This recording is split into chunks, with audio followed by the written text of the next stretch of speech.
The Miami Hurricanes have certainly mastered training camp and being ready for opening day.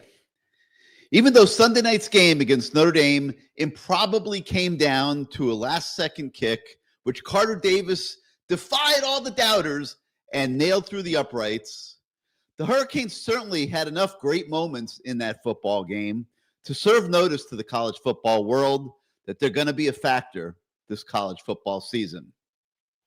Yes, there remains several things to clean up.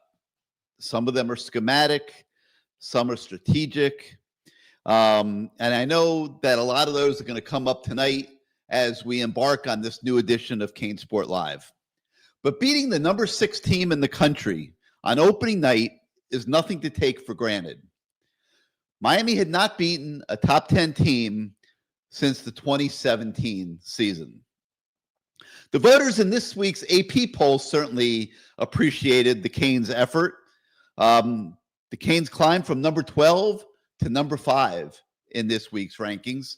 An incredible show of confidence, a declaration of relevance for sure. Miami is right in the thick of things coming out of the gate this year. Now it's up to the Canes to stay there. The voters chose to focus more on an impressive first half, which extended to the first drive of the third quarter, where Miami opened a 2-touchdown lead against the Irish, than to focus on a second half drought where they went 4 consecutive possessions without a first down, clearly dialed back the offense. And, we'll debate, I'm sure, whether that was smart or not smart. I personally would like to see them stop doing that. This is 2 times now in the last 3 games where they've had early leads and then essentially the offense stopped performing the same way that they had earlier in the game and let the opponent back in the game. Syracuse caught them. It blew up last season. I think it's something that they need to look at hard and make sure they don't allow to happen again so that it doesn't impact this season.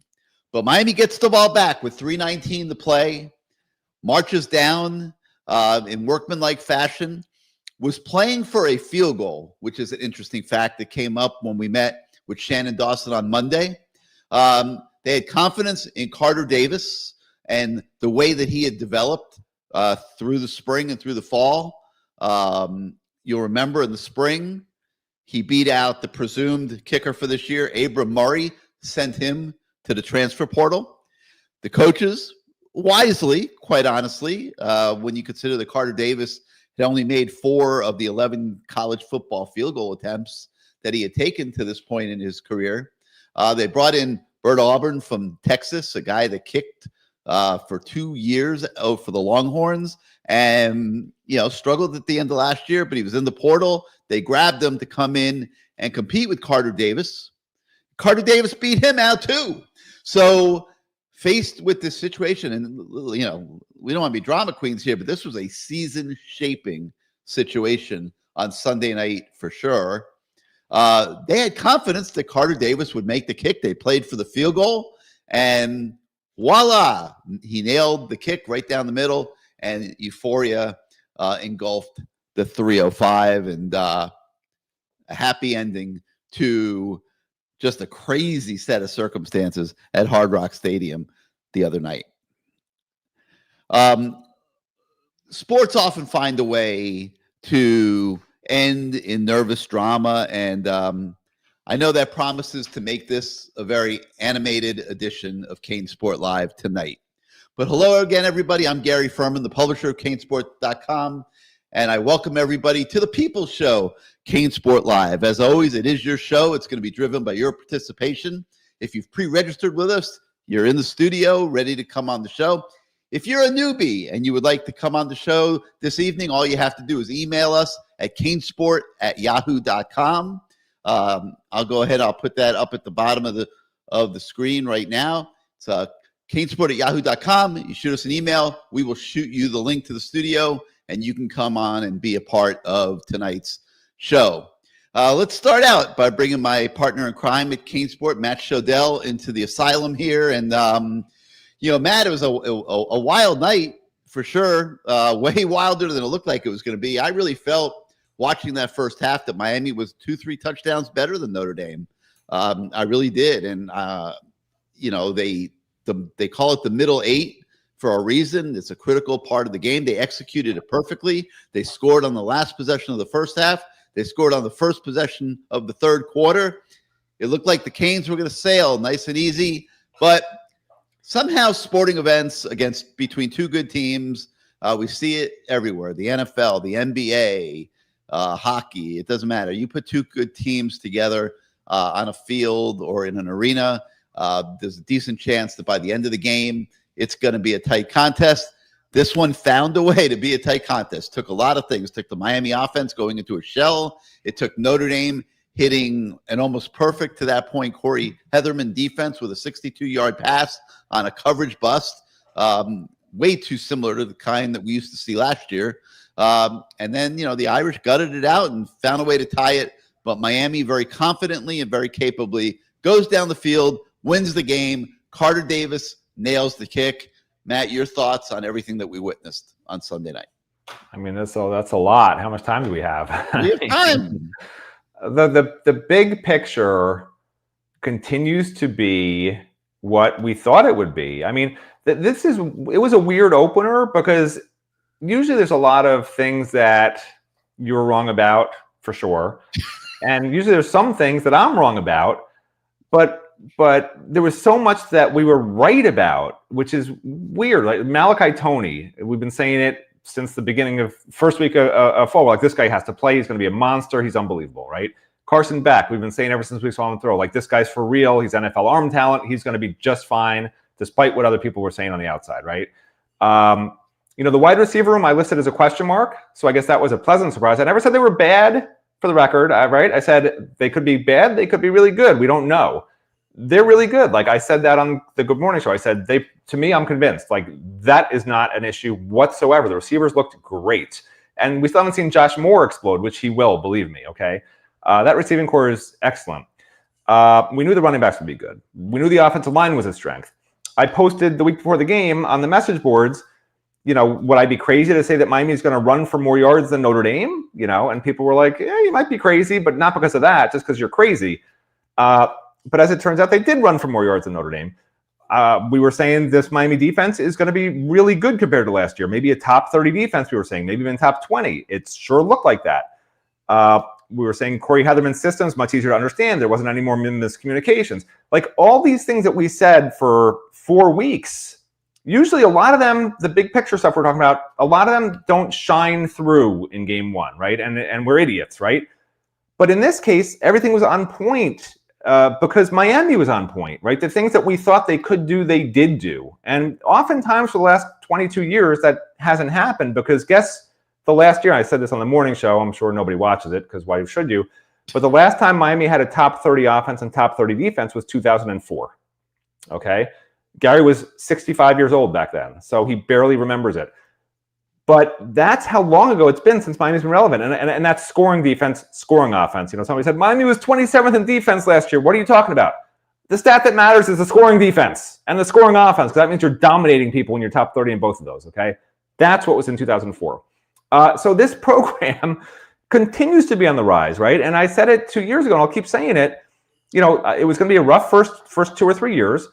And then I predicted playoffs this year, and I certainly think they'll be in the playoffs. And then I'm saying compete for national championships next year because it's still not a perfect roster. Everyone wants to be all high and mighty. Oh, we beat Notre Dame. We're the greatest. They were just in the national title game. Now we'll be in the national title game. Doesn't quite work like that, right? And the reason I predicted that Miami was going to beat Notre Dame, I predicted it by 11 points, right? Which it probably should have been if they didn't do some things that I disagreed with. But the reason why I predicted a 3-point victory, by the way. What do you want, a slow clap? A violin playing in the background? The reason why I said that is because, I predicted, what did we do? We had predictions like a week before the game, was because it was a first-year starting quarterback on the road in a crazy environment against a guy that we knew was a great quarterback just from 2 years at Georgia. And it was that dichotomy that I said that's going to be the difference maker because Notre Dame has a really good defense. Notre Dame has a really good running game, pretty good offensive line. That was the difference in the game. And this guy, Carr, right, he probably is going to wind up being one of the lesser quarterbacks in terms of being able to pass the ball that Miami faces all year, because Miami's playing some pretty good quarterbacks. And Carr, he misfired on like 3 or 4 just almost screen passes. 5 yards down the field, 10 yards down the field, nobody in his face. He just threw them in the wrong place, to guys that were open on short. They were in short gains probably, but you don't know. But Carr certainly was not good. So to say Miami was tested by the best team on its schedule, I think is fair. But to say Miami was tested by the best quarterback on its schedule is not fair. This guy's going to wind up probably being like 7th or 8th best quarterback they face this year. So that's going to be the true test to me. And that's why I still say, Miami could have problems with teams like Florida and Louisville. Teams that can score points are going to be a problem potentially. That's why those games are so important. Now it looks like Castellanos is a guy who can maybe help Florida State score points. Like there are going to be some things that pop up as the season moves along that Miami will need to deal with and need to figure out and need to get right on both sides of the ball. Florida, Louisville, Florida State, those 3 games for sure are going to be competitive games, and we'll see from there. But listen, there's some things they need to fix quick, because this has the capability to be a team that accomplishes an enormous amount, but it can't work against itself. They got to stop wasting so many timeouts for sure. There's no question about that. They're going to put themselves in a bad situation one day, and it's not going to be in the first half. It's going to be late in the game, and they're not going to have the timeouts they need to impact the result, and that's going to be a shame. But just wait. I just still see way too of a cavalier approach to blowing timeouts, and they just got to tighten up so they don't need to do that. And then the other thing is they can't keep taking the pedal off the metal with their offense. Like I'm as confident in the offensive line as I'm sure they are, and anybody else might be. I'm as confident in the running backs, but you do have a running game, and this is the scheme. Clearly 76% of the running plays that Miami calls are between the tackles. Okay. So they're getting into these situations where it's really hard, because when people know what's coming, they know it's coming between the tackles, and the yards are God bless Marty Brown, the way that he ran the other night. I mean, unbelievable for his first game as a Hurricane, and he was pounding it out, and the offensive line was pounding it out, whatever. But they kept getting in third down was the problem. And when you get in third down, you're in a one-play situation where if Marty Brown slips like he did on one play, I mean, partially because there was nowhere for him to go, but he slipped. He did slip. But in the other 3 situations, different factors, but they didn't get the first downs, and they had to give up the football. And I thought it was a mistake to stop being aggressive. I thought the offense in the first half was spectacular. They're going against one of the best defenses in the country. Everything wasn't going to be easy. Everything wasn't going to be perfect, but they were damn good. And they were throwing the ball, and they were running the ball and mixing it up. And Carson Beck, I thought, played phenomenal and made plays. And, of course, the CJ Daniels catch, we've been watching that for years. And guys were stepping up. I mean, you could go on and on, but I loved what I was seeing in the first half going into the start of the second half, and then it just all stopped. And it was very similar to what happened at Syracuse last year when they blew the big lead at Syracuse. The offense went flat for a way too long of a period of time, and everyone focuses on the defense as blowing last season, and that's fair. They did, but let's not forget that the offense at Syracuse disappeared for a long stretch as well. So to me, you just beat the number 6 team in the country. You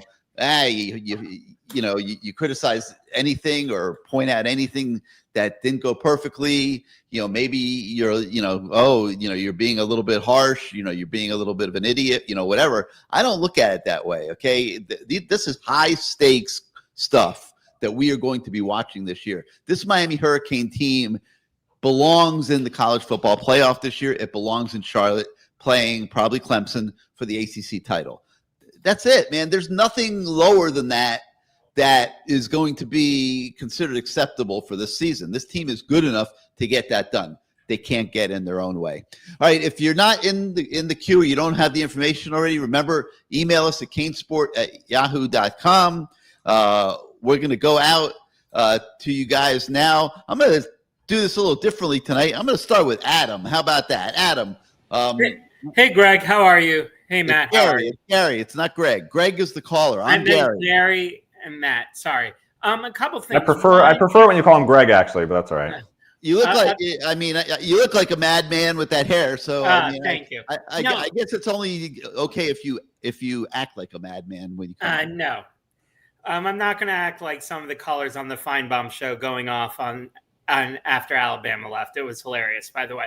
But no, a couple of things, and I agree with you, especially like after the Ruben Bain interception on the weird play. He runs it 3 times. It's like Mario reverts to Woody Hayes 3 yards in a cloud of dust. And it's infuriating because we could have, had we gotten the quick score or put ourselves in a position, it wouldn't have been a 10-point game. It would have been a 14-point game. And then it would have been all she wrote. Or it would have been a better chance to be all she wrote. Did he say why he went for the 3 runs after the interception? Or was it just going into a conservative shell? Yeah, Gary, why'd he do that? I don't know. Listen, Shannon Dawson explained a lot in his Monday press gathering that they hold for us, but why they abandoned the pass to the degree they did with the chance to put the game away, I can't really explain that. I'm sure there's a few of those calls here now that we're a couple days away that he would love to have back, but I don't know. I don't know why they did it, but they did, and it kind of almost killed their momentum. Yeah. A couple other things. One, did Tony Johnson play at all in the game? Yeah, he did. He almost got a penalty too. He was getting into it with one guy. He made the most of his rep. Let's put it that way. No, because the new receivers look good. Like Keelan Marion looked good. I think had Christian Gray not tackled him, I think that could have been. They were saying on the broadcast that Marion probably would have caught the ball. Yeah, I think it would have been a touchdown also. And CJ Daniels obviously looked very good. Tony Johnson, by the way, I didn't realize he had so few. He only had two reps in the entire game. Yeah. Wow. Have you seen like CJ Daniels emerge as the leader of that wide receiver core? Yeah, he's the oldest guy, and he's the most seasoned. He came in from LSU, and from day one, the coaches talk about it all the time. From day one, he did take charge of that room and has been just a phenomenal leader to all the young kids that they have. And we talk about reps, and Tony Johnson is a more veteran guy that was brought in, but he only had 2 reps the other night, and Malachi Tony had 49. CJ Daniels had 58. So interesting the way the coaches distributed the playing time. Ray Joseph only had 8 reps. JoJo Trader, who we know has been battling the ankle, he only had 9. Pretty much they put him in there to run go routes. They weren't asking him to do a lot of cutting or anything like that. Josh Moore only had 13 reps. So it was a tight rotation, much tighter than obviously we're going to see this Saturday, with Bethune-Cookman coming in, where they're going to look to play everybody and get everybody significant reps. But that was a little bit of a surprise that, some of the guys, didn't have more reps than what they had. Okay, a couple other things. One, on the defensive end, did they say what happened on the Torrey bust when the guy got open for like a 60-plus yard completion late in the 4th? It looked like what happened was he released them and there was nobody back there. And somebody was supposed to be back there. Oh, okay. I can't remember who it was. Matt, do you remember who it was that was supposed to be back there? There was nobody even near it, so it's hard to tell. Yeah, it was a complete coverage bust. Yeah, because I think it was Xavier Lucas, if I'm not mistaken, who actually tracked him down. And a couple of things. The defense looked night and day different from last year.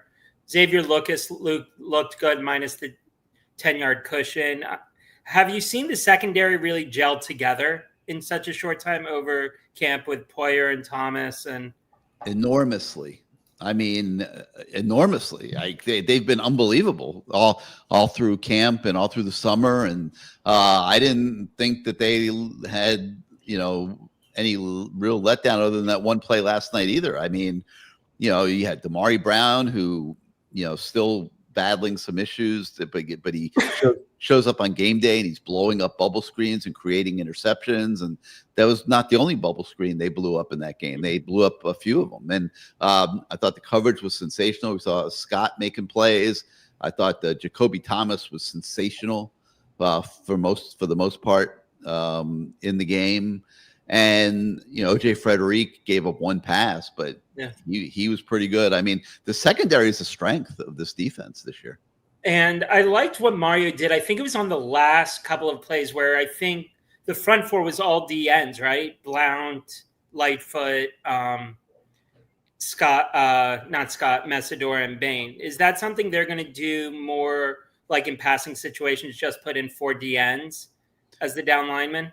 I would say, yeah. I mean, you saw Moton. They went to some type of exotic defense on that play where we saw Moton come through and just didn't have the athleticism to stay with Carr at all. I mean, it made him look a little silly. I mean, it makes no sense really to have those big guys out on the field if it's a long yardage situation. They can, they can bring in.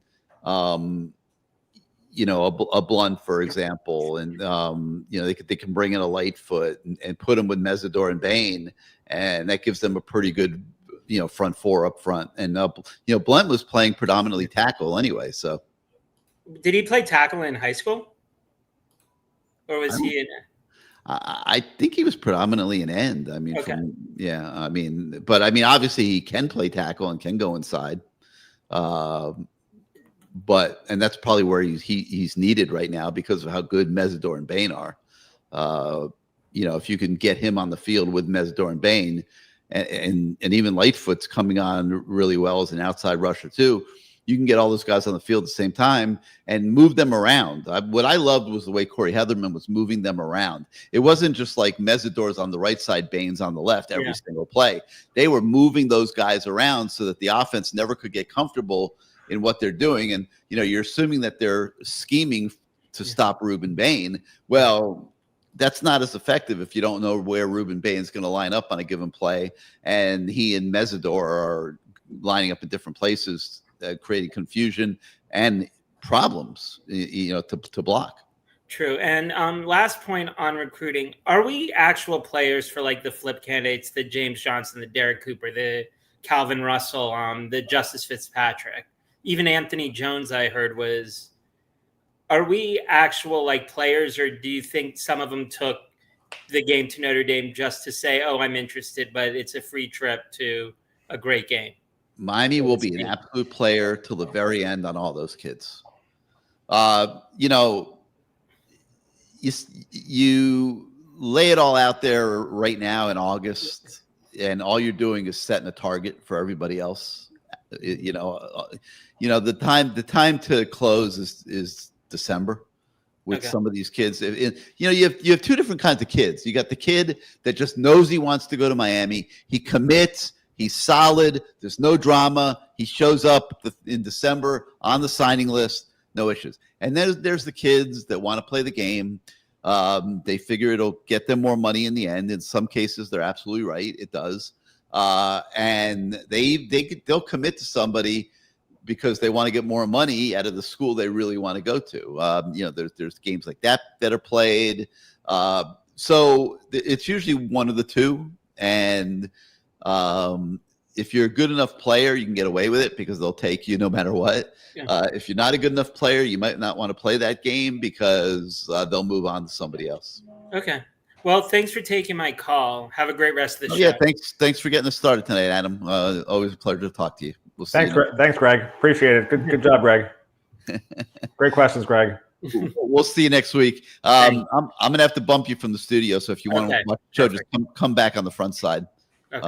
Because we'll need the spot. Thanks, Adam. Thank you. Yep. I like that guy. Yeah, he's a good fan. He really, really is. I mean, my kind of fan, Don't get dressed up. Show up as you are. that hair is something ask some good questions. Seem pretend you're somewhat normal, even though you're clearly not. Before he comes on, he posts in the comments 1-0. Feels so good. So yeah, he's a rock solid fan. So Sean Wired is asking, how does Mario and the staff keep this team from not getting too full of themselves after this win? They can't afford a letdown. I think it helps that you got Florida coming up in a few weeks, and Florida is now in the top 20 and doing very, very well. Way too early in the season, I think, to be worrying about a letdown or feeling too good about themselves. This week they play Bethune-Cookman. I mean, it doesn't really matter, quite honestly. It really doesn't. What's going to be interesting to see is how big of a fight South Florida can give them. I hope that South Florida can give them a little bit of a fight. I think that would be a good sharpener going into the Florida game. We'll see what happens there. But I don't see this as an issue, Matt. Do you at this point of the equation?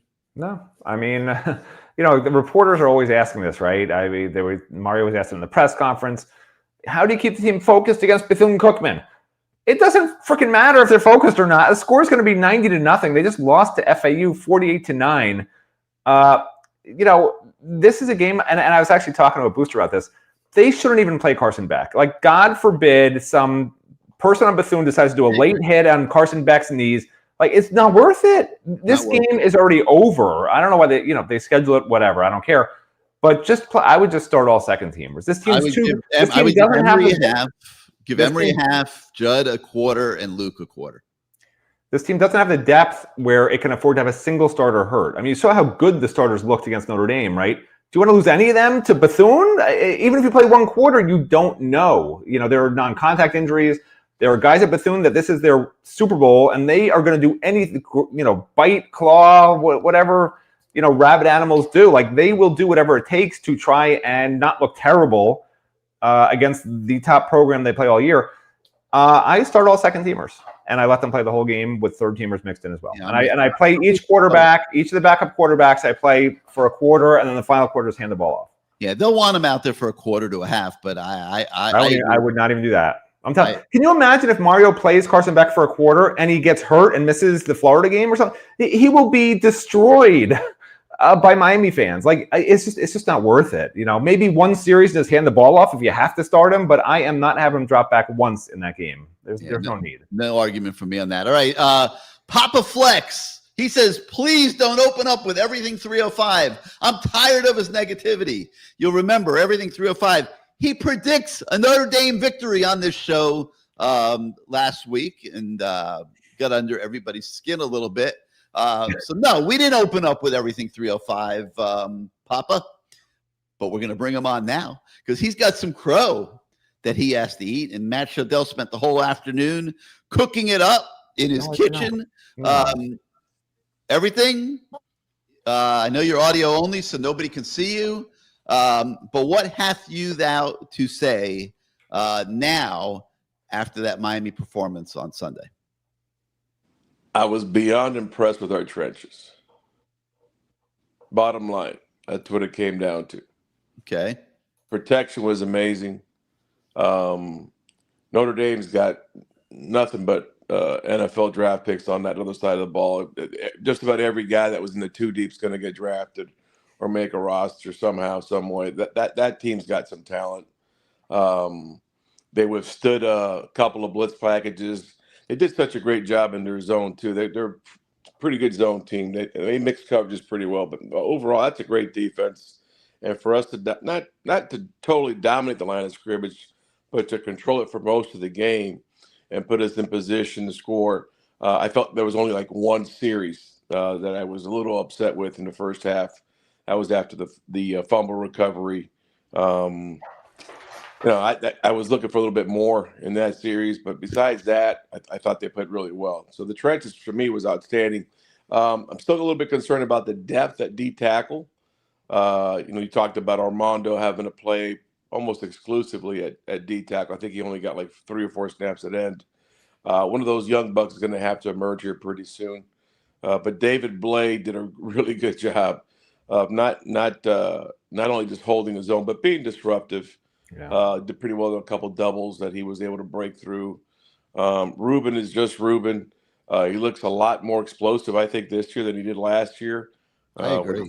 Whether it's attributed to the weight or whatever that he gained, I just felt like it was like the kid I saw his freshman year. That's what I saw on Sunday night. So the defense, to me, the trenches itself is where the game is always going to be won, in my opinion. In terms of Carson Beck, got lucky on a play, threw it off balance, and this kid made an incredible catch. But he also got lucky on a skinny post, which should have been intercepted. Threw it behind the guy. But overall, he played pretty well. And then we kind of shut him down a little bit in second half by choice. But for the most part, I'm beyond impressed. But the one facet of our program that I was really caught off guard with was, and I think Matt had mentioned this way back on a Good Morning CaneSport, maybe back in the summer, was that it wasn't a given that the kid from Texas was going to be the kicker. But it was truly a competition. I kind of didn't competition.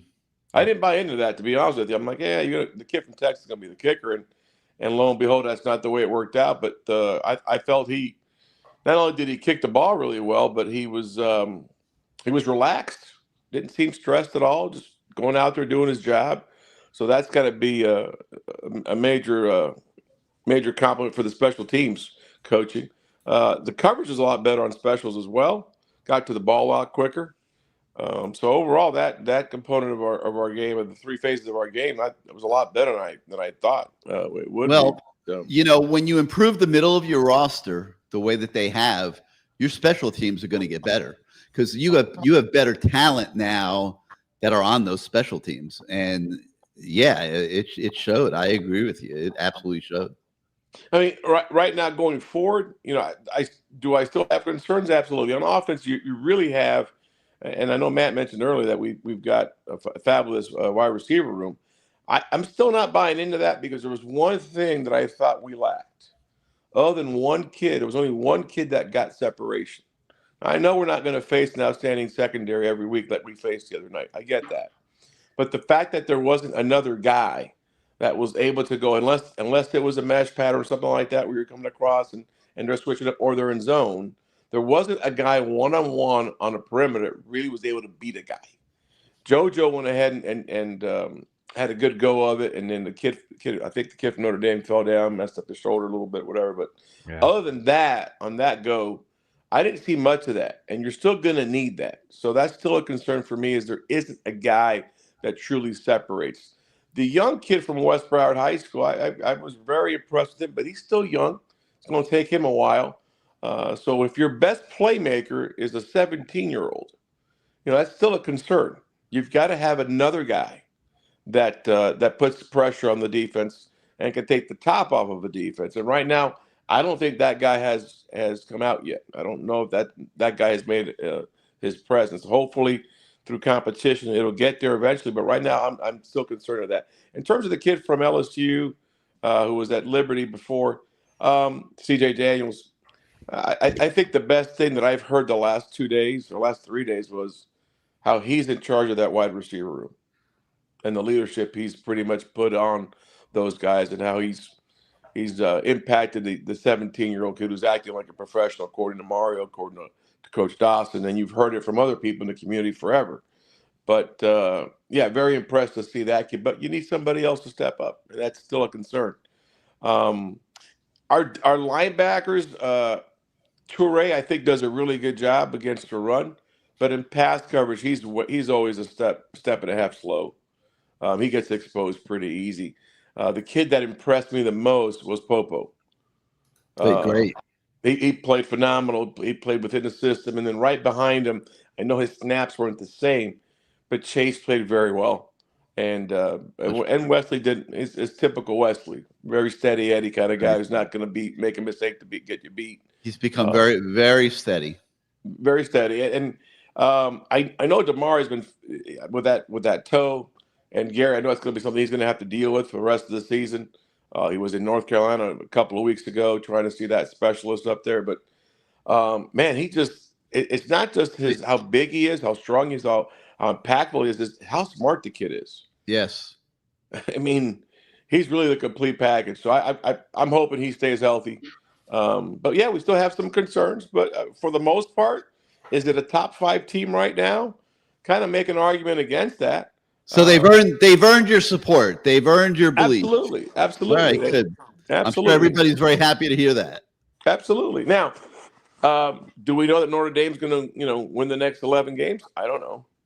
Do we know that, we're going to have Florida State go ahead and not put points against us? I don't know. Castellanos goes ahead. No, like you're going to have 5 or 6 tight games. Like you're going to have major questions. When has there ever been a season, even when Miami was the greatest team in the history of college football, that there weren't several games over the course of the season that were tight ball? Like there's going to be tight games this year, and 1 or 2 of them are going to probably be against teams that you don't think are going to be that competitive, and they're going to find a game plan and a way to give you problems. I mean, it happens every season. I think Matt mentioned earlier Louisville, and that's the team that concerns me the most. Louisville, Florida State, SMU. You got to go to Pittsburgh in the cold weather last game of the year. They could maybe, I haven't seen Pittsburgh yet this year, but just on face value, that's a team that can sometimes give you problems. I mean, there's going to be several of them. Gary, what type of impact are we truly looking at here potentially with these 150 recruits that were there, especially the 5-star local kids? Huge. I mean, huge impact. I'm sure you saw on the website, we had a pretty good roundup talking to all of them. They all were very positive. I mean, it's got to have a good impact. It was a great environment.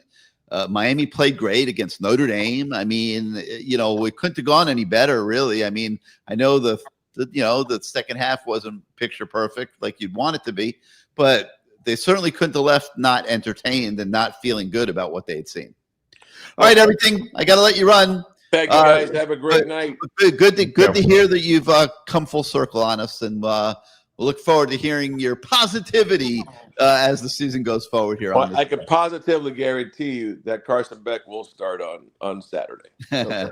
I know. I wish he wouldn't, though, but I'm sure he will. All right. Take care, guys. All right, everything. Yep. Thanks for being on the show. Well, he took his medicine pretty good there, Matt. I mean, he owned up. Ian Killian, he's dying to hear from Greg. Oh no. So we might as well go to Greg next and see what he thought of the game. Greg, welcome back to CaneSport Live. How you doing? Is everything in the witness protection plan or something? Well, why can't he come on the screen? You're not on the screen. How come you're not on the screen? I don't see a camera hooked up to your feed. Oh my yeah, word. well, I've been on there before. Why are you coming on now? You have a camera on your computer. No. Let's not encourage. I'm not on the computer. I'm on my phone. Perfect. Okay. I want to question something Matt said, of course. You claim that this is the year to next year is the year to win a national championship. Well, to have a national championship roster, to have a national championship level roster. Yeah. Okay. Do you realize we play at South Carolina, at Clemson, of course, and at Notre Dame? Okay, yeah. That's a 10 times toughest schedule. Actually is that's a benefit, Greg. You know why? Because if you lose 3 games in the expanded playoffs, you're still in the playoffs with that schedule. This year, with 3 losses, they're not. So I'm good with that. I got no problem with that. Once you're in the playoffs, finish my point. Oh, Next year we're going to lose Beck, Daniels, the whole offensive line, Bain and Mesidor, Blay, Moten, Torrey, Basaint, Scott, and Thomas. How are we replacing 14 players? We go into the portal again for 14 more players? Do you realize that he's talking to me, Gary? You want to answer? Answer him. 8 or 10 of those guys you just named were just brought in for 1 year. The whole reason why I predicted next year's a championship level roster, Greg, isn't based on the losses from this year. It's based on my belief that Mario is actually recruiting behind these transfer portal numbers, right? 22, 23 this year, 16 last year, whatever it's been. It's been crazy numbers in the portal. My firm belief is he's recruiting talent behind those, which is why you see these top classes. And my firm belief is he's developing the talent. And that's why my firm belief is in year 5, if that talent's not good enough to compete for a national title, then I'm going to retire from this job anyway, because I'm going to be sick of covering this freaking program for the last 25 years. So it doesn't matter whether I'm wrong, because I won't be doing it anymore.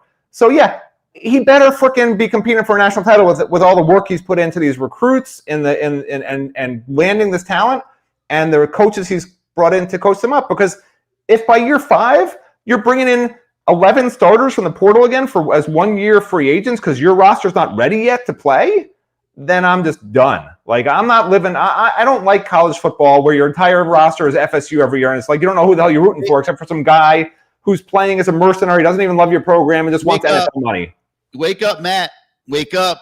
This is a new deal, a new game. Let's review here for a second, Greg. You can't survive. You can't survive in the portal every year. You can't ask FSU. They could be great 1 year and terrible the next. It's a perfect example. I'll say you can't survive if you don't do it. And here, let me support my case. Okay, this is the haul from the second portal window this year. Okay, this is after spring practice. This is after they decide what they need. You're not even understanding the point. It's not year. It's year to year. This year and last year they got good portal guys. It doesn't happen every year. You can't do it every single year successfully. That's the point. Do it every year, but you're not even answering the right question. You're going to have to do it every year, and here's why. This is who they got in the second portal window. Marty Brown. How would you have liked to play that game on Sunday night without Marty Brown? I mean, my God, Lyle tweaks his ankle. Fletcher, you don't want to overwork Fletcher. If you overwork, are you going to talk for 20 minutes about 14 guys they brought in, 20 guys they brought in? Excuse me. If you overwork Fletcher, there's a decent chance that he could get hurt. You can't. You're not even answering the question. You had to have Marty Brown. I agree. I agree. Me, Tony Johnson. Okay, fine. You could live without Tony Johnson. Keelan Marion made a huge contribution. Do you not understand that I agree with you? They had to bring in. They started with a roster that was so bad they had no choice. Excuse me. You're not even listening. You don't even understand the question. Excuse me. Right. Would you have liked to play Sunday night without Keontae Scott? Oh, genius. Matt doesn't like the transfer portal. He doesn't think you should be picking up players in the second portal. So let's just ignore the fact that Keontae Scott is in there. How about Jacoby Thomas? How good was Jacoby Thomas on Sunday night? I'll agree you could have done without Bert Auburn. How about Toure? You really would want to go play this year without Toure as part of that linebacker core? I don't think so. These decisions will be predicated by who is in the portal. The portal's not going anywhere. It's going to be a big part of the personnel process into the future, okay? And it doesn't matter whether you like it or hate it or whatever. It's going to be part of the equation. And yes, they have a lot of guys that they're going to have to replace going into next season. It is going to take traditional recruiting with a lot of freshmen that aren't going to be good enough to play, most likely. Malachi Toney is an aberration, okay? That's not happening on a regular basis where a true freshman walks in and is that good and ready to play. And he's a receiver, so it's easier to do at that position. The portal is going to remain a big part of the deal. Go ahead, Greg. Okay. Now, can you explain to me how you could get a delay a game coming out of halftime? How is that possible? They get a delay a game. Is it opening day? They had a half hour to discuss what the hell they're doing. Come on. And by the way, it wouldn't hurt anybody's feelings if maybe on 3rd and 2, we fake the run and maybe pop one out to one of the tight ends once in a while. What the hell? You're going to lose. They only did 3 play actions the whole game. That was it. 3 or 4 play action passes the whole damn game. It's unbelievable. Right. I agree, Greg. You're going to lose Elijah Lofton if you keep not playing, not throwing the ball to the kid. The guy's one of your best weapons, and he got they threw it to him one time all freaking night. Come on. I don't know if this had anything to do with that, but he had a play earlier in the game where he was totally half-assing a block. And if I were the coaches, I would have been pissed. I wouldn't have thrown the ball to him last night either. I mean, the play got blown up for a 3-yard loss. It was in the first quarter, I believe. And it was all because he didn't go block his guy with any type of effort level at all. And I love my Elijah Lofton, okay? I think he is an elite football player. I think he's going to make a ton of plays this year and into the future. I agree with you. They need to use him more. He is an absolute weapon. But on this particular play early in the game, he didn't do his job. And like if I were a coach, I wouldn't throw him the ball either. It was that bad. Okay. Now, my last point. On the last drive, if Maui Noah didn't push the pile, they would have been stopped and they would have had a punt and they would have lost the game. And Mario would have been roasted like he's never been roasted before. Okay? I mean, the offensive line is good, but they weren't dominating the game. We averaged 3 yards a carry. Yeah, that's not great running. That's a big boy team, man. Notre Dame is not. I understand that, but why would, like Matt said, then don't throw it to Lofton, throw it to Bauman, do something different. They were doing a great job in the first half mixing it up, and they had Notre Dame off balance. And right. I don't know why they changed. I don't have an explanation. And I'm sure they're wishing they hadn't, because they almost blew the game because they changed.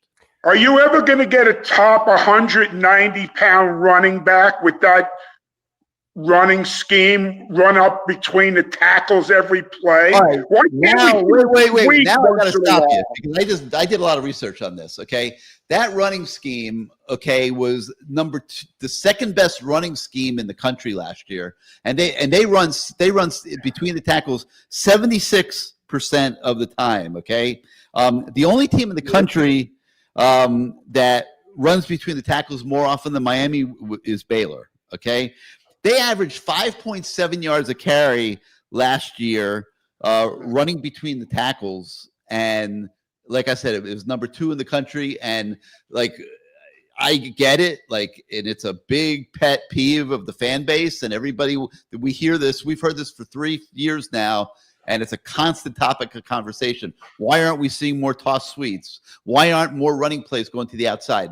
The answer is obvious. The scheme is predicated on running between the tackles. 76% of the running plays are going to be between the tackles. That is the scheme. Whether you like it, don't like it, it's the scheme that was developed at Alabama when Mario was the offensive line coach there. He took it to Oregon.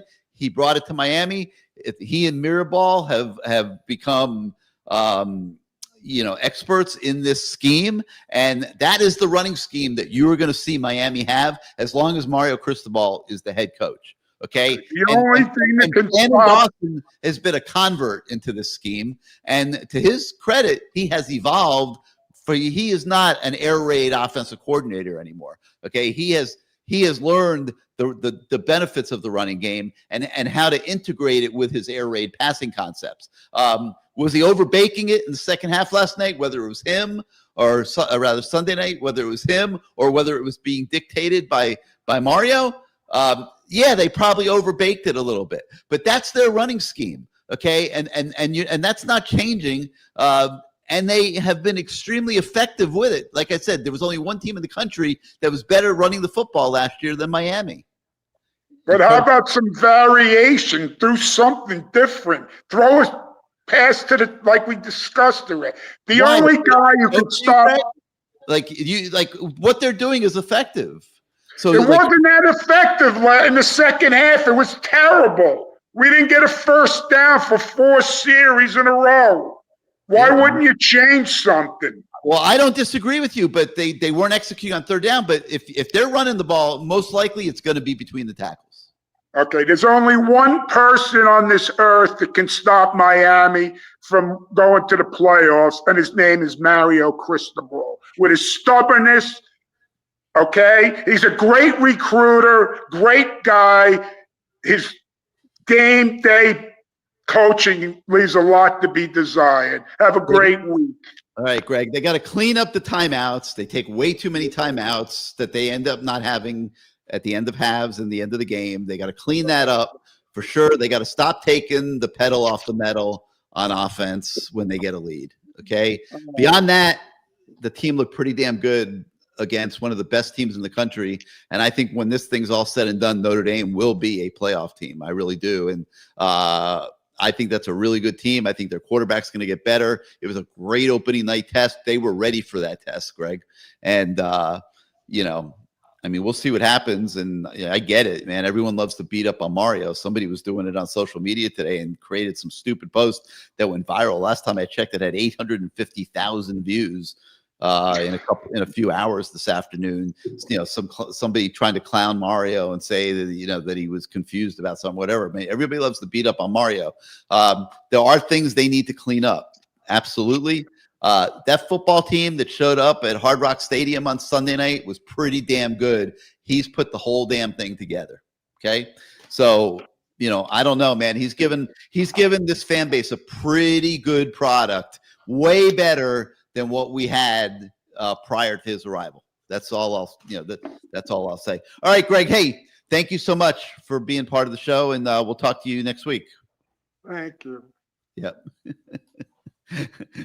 Sorry to be so hard on him, but it's man, why does everybody loves to beat up on Mario? Like, why is Mario everybody's punching bag? I don't get it. Like he's given this school a pretty damn good football program.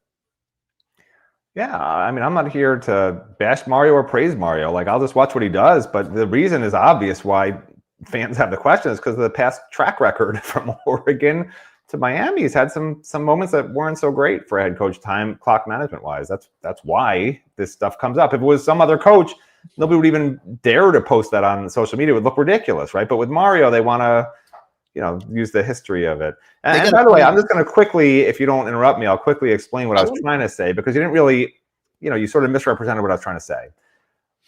To me, just so you understand my philosophy in building a program long-term, not this year, not last year specifically. Obviously, you take Cam Ward, obviously you take Carson Beck, you take Jacoby, you take all these guys. You need them.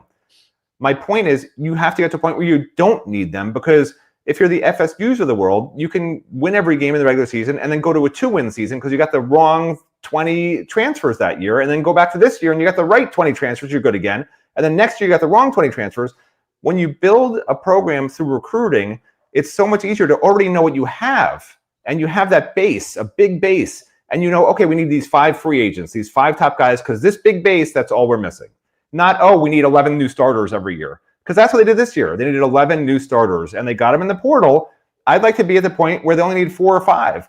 And they know what they have. Not, I hope this guy blends in with our, they have a month to recruit guys, 2 weeks to recruit guys out of the portal, right? Not, I hope he works, well with the other guys, because all he wants to do is go to the NFL, and he's not going to be a team player, but maybe he will be. Maybe he'll buy into our culture. He was raised in 2 different cultures at 2 different programs. You bring him in as freshmen, you teach him the culture, they work hard, they get along with their teammates, they build that bond, and that's how you build a program. And then you fill in the top with the little sprinkles.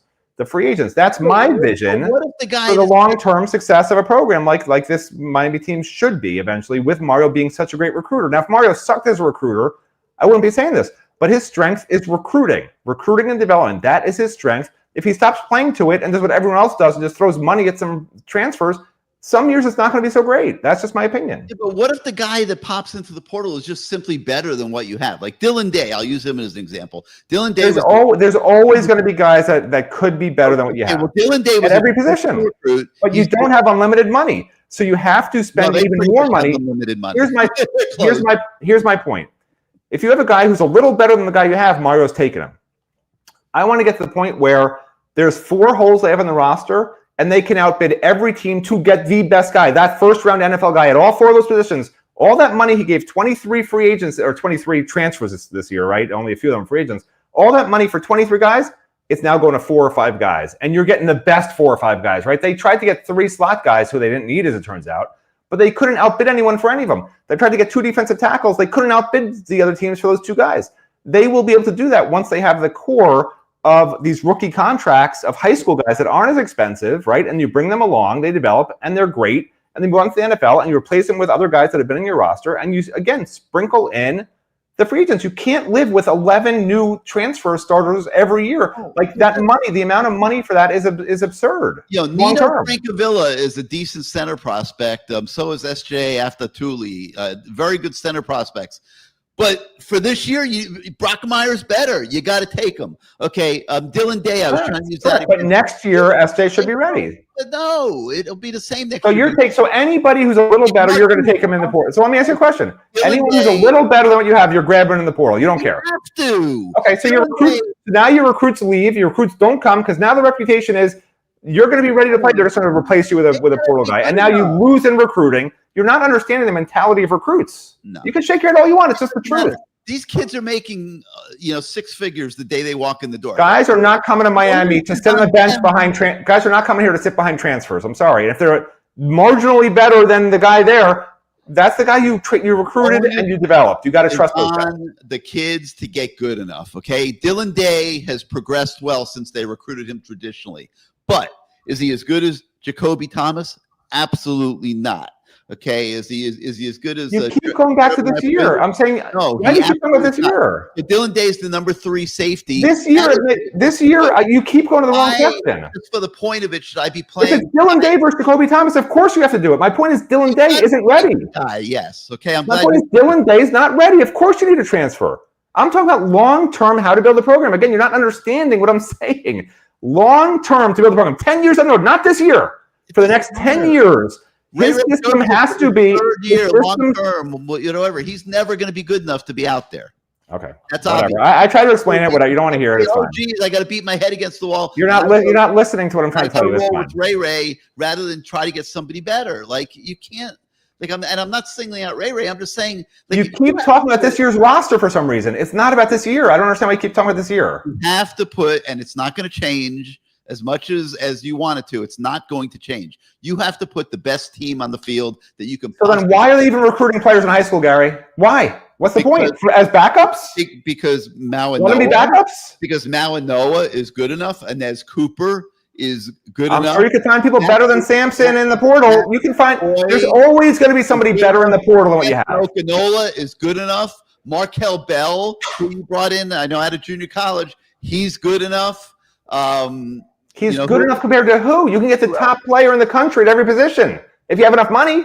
So just do that. But my point is, you're going to have kids you recruit out of high school that are good enough. Everybody's not going to be. That's my point. You just said it. Thank you. You finally said the truth. You're going to have guys you recruit out of high school that are good enough. That's what I'm saying. That's what they're doing. That's my point. They don't need to keep taking portal guys when they do that. That's the key. You literally just proved my point. Jake is getting drunk right now, drinking wine, like waiting for his turn to talk. So I'm going to go to him in a minute. But I'm going to say this, okay? A good recruiting class, okay? And you do the hits and misses every summer. A good recruiting class, you're only going to hit on about 50-60% of the guys that you recruit traditionally, okay? And the portal's the same way. But portal's the same way, by the way, if you look at the numbers. I agree. But of those guys, they're not all going to be starters. So you're going to be in a situation every single year where you're watching every single player that goes in the portal. And if that guy is good enough and that guy is better than what you have on your roster, and you can go out and recruit him or outbid everybody else for him or whatever you got to do to get that guy, to get Jacoby Thomas, to get Marty Brown. Marty Brown's going to be in this program, I think for 3 years? I mean, what a pickup that was. Oh, geez, I didn't recruit him traditionally? No, man. You got to go get the best talent that you can get when you can get it and let them compete. And if the traditional recruit can beat out the guy you got in the portal, all the power to him. Let me ask you a question. Would you rather have Marty Brown, because he's taking up a roster spot at running back for 3 years. He'll be here for 3 years. He's going to keep a guy from coming to Miami at that as a recruit. Would you rather have, let's say, not that Mark Fletcher will be here next year, but if you have a good running back room, would you rather have Marty Brown come in as a sophomore, right? Marty Brown or Derek Cooper, or recruit, for example. Correct. Would you rather the next Marty Brown come in next year and the year after, or would you rather have a 5-star running back that's ready in a couple of years? I want them both, and I want him to compete when he gets here. Okay, so you're saying unlimited money, take all the free agents, take all the recruits. If you have unlimited money, of course that's the formula. I didn't know they had unlimited money. I didn't realize you were donating my salary to the University of Miami. They have what they need, okay? If Derek Cooper comes here, he's going to take 7 figures to land, okay? Of course you're going to go get him. But you're not going to just give him the job. He's going to have to compete with Marty Brown. If he's better than Marty Brown, he'll be out there right away. If not, Marty Brown's going to be playing. Marty Brown earned that the other night. He showed he is worthy of being a Miami Hurricane, in my opinion. All right, Jake, let's bring you on, man. Your eyes are a little glazed. I got to admit, but I'm still recovering from that weekend. Oh boy, that was. I'm going to piggyback onto what you guys are talking about. I think there's a balance in the middle of that. I'd like to see about a 10 to 12. coming in the portal. Not this 20. I think quarterback, like if Dawson can keep rehabilitating guys and improving their draft stock, I'd almost say stop recruiting high school quarterbacks. Go get yourself a portal guy. Not You entirely. need five. You need 5 on the roster, 4 or 5. You need 4, really 4. You need 4 on the roster. Did you see the meme about? It wasn't this last one, but it was 2 classes ago or so, maybe 3. But like Nico Iamo, whatever his last name is, the top 5 quarterbacks. There was how many millions of dollars spent on their NIL, and these guys are all busts. Nothing there. So quarterback, I'm kind of fine going and getting that free agent and spending the big money. To Matt's point, I don't know. I mean, there's a balance in the middle where Marty Brown, I mean, yeah, you're going to have him for several years. That's a kid you can build upon, and he's probably got a chip on his shoulder, so he doesn't mind to compete. I also think, so I want to talk about Mario in a minute, but the culture he does seem to be having, and these guys aren't shying away from competing, and that's one of the things I love. His game day does leave a lot to be desired, but he has built a culture here. I talked last week about how, these guys are getting paid big bucks. They're in a big city where you can get into a lot of trouble, and he's kept them pretty trouble-free, all in all, compared to how it used to be. I mean, that's impressive what he's done. These guys are willing to compete. Even like Ray Joseph, I think everybody, myself included, thought he was gone in the portal. He's like, no, I'm going to keep plugging and competing, and I'll find a way onto the field. I don't know if he will. Right? He got, I think, 5 reps last night. Yeah, and I mean, hopefully he keeps getting 8 better. reps. I mean, that's how He you is getting better. But is he as good as Malachi Tony? No, not even close. That kid, that's amazing. He's 17. Jesus Christ. How does that happen? That is insanity. Good, that kid is so good. Oh my God. I can't wait till he's like 19 or 20. Holy shit, is that kid going to be spectacular. I think so I saw a lot of things about the game day atmosphere. I was there. It was pretty rowdy, but I don't think that was anywhere close to 2017. But I think there's 2 things. The rain, I think, impacted that game a lot. It started raining about 2 in the afternoon. We were hanging out at the pool over at the Hard Rock Casino with some friends, and it started raining about 2:30ish, and it didn't stop until like 10 o'clock. I'm sure that messed with the game plan. That messed with the tailgates. Yeah, the tailgates. Well, and I think the other thing too, this is a Sunday night game early in the season on a holiday weekend. From my observations of the crowd, I feel like everyone was a little, myself included, we have been going hard all weekend. I think that crowd was a little worn out, and they got into it when they needed it, but like you couldn't sustain it like it was in 17. It was just like they showed up when need be, but nobody had the juice. I'm as guilty as any to like keep it rowdy the whole game. That was just, but it was a hell of an atmosphere. That was still a lot of fun. As it pertains to Mario, I think a lot of the, and I'm curious what you guys think about this, but I was just looking while you guys were talking with some of the other people too. Mario Cristobal in his last 5 years is 14-2 in September. He is lights out in the opening month of the season. In November, oh boy, does it get shitty. He is, I believe it was 10-18 since 2020. That's horrendous. That is awful. And I think that's what's got everyone a little riled up is like, I think we're going to come out guns blazing. I think we're going to beat Florida. I was happy. I spent the whole day, Matt, I was in your camp. I was trying to get action on Miami -10. I was checking the sports book at Hard Rock. I was checking every app I could. I wanted to get some -10 action on that game.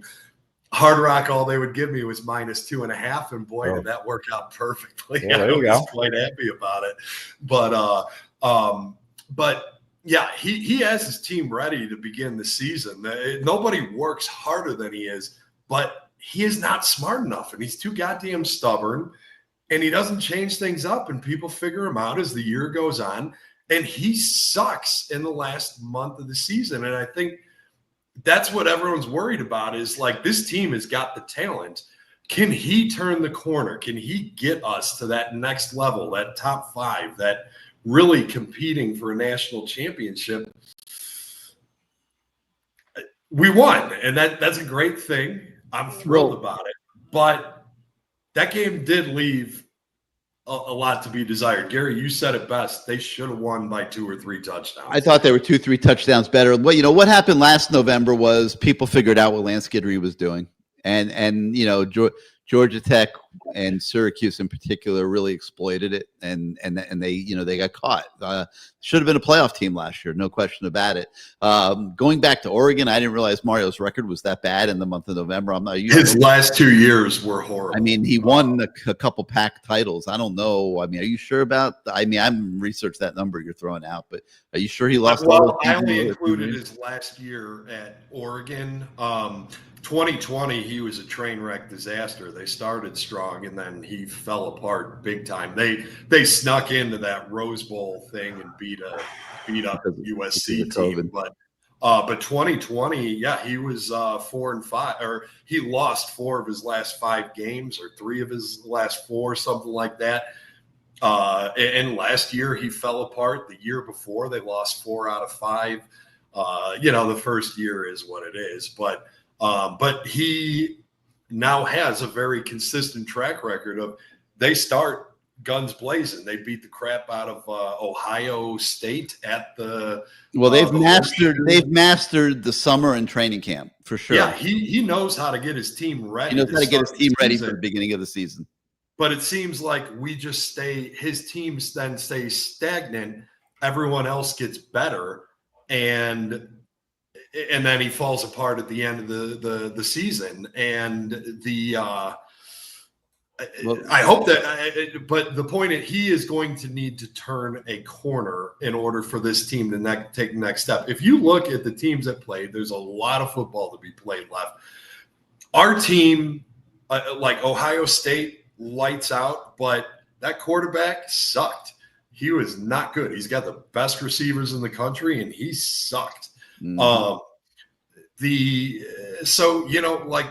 I don't know that they're a super dominant team. They're probably the closest, but I don't know that their defense looked pretty good to me too. But I think this is a year where you've got 8 teams who have a lot of talent but have flaws. And so the question is late in the year, can Mario get this team better? We all know from what we saw on Sunday, there's meat left on this bone. Oh, my God. There's so much meat left on the bone. There's so much growth this team can have, so much talent that wasn't really doing anything the other night. I think that they're going to get enormously better. I really do.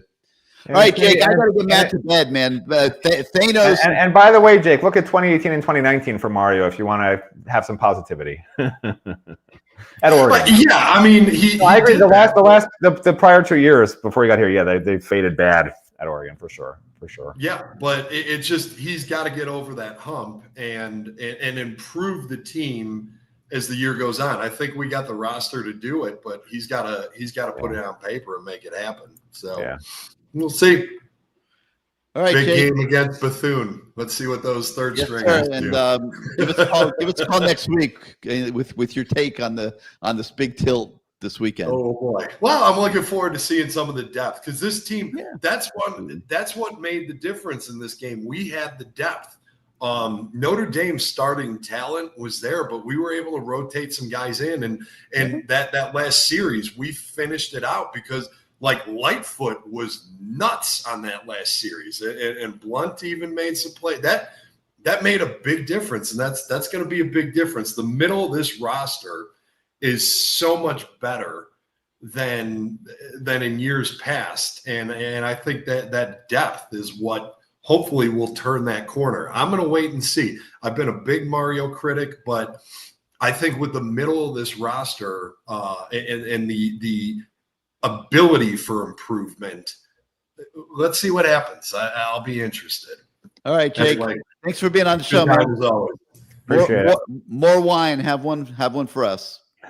You got it, my man. All right, Matt. Thanos is declaring you ready for bed, so I'm gonna get you out of here. Any parting thoughts? This is almost as bad as waking up at 5 a.m. This is my relaxed time normally. Instead I get yelled at and braided by Greg, get braided and yelled at by you for nonsense, which isn't even true. You're not even understanding my points. All I want is a great roster to be built through recruiting. That's all I want. And you're like, no, we have to do it through the portal. So whatever. The portal's not going anywhere. But we're not. I agree. Yeah. I agree. But what? I'm not going to rehash everything. I mean, don't rehash it all, please. No. It's not going anywhere. No, but if you look at literally what the Ohio States do, what the top SEC programs do, what they do is what I'm saying. Okay, so you could look at the numbers yourself. I'm not making it up. Okay, they handpick just 5 or 6 every year portal guys they need, and they build it through their recruiting, the development, and their culture. And you can disagree all you want, but that's how they're doing it. Okay, and I've written stories about that also. Anyway, all right, I'm gonna go watch Housewives of New York City and wind down. I'll talk to you later.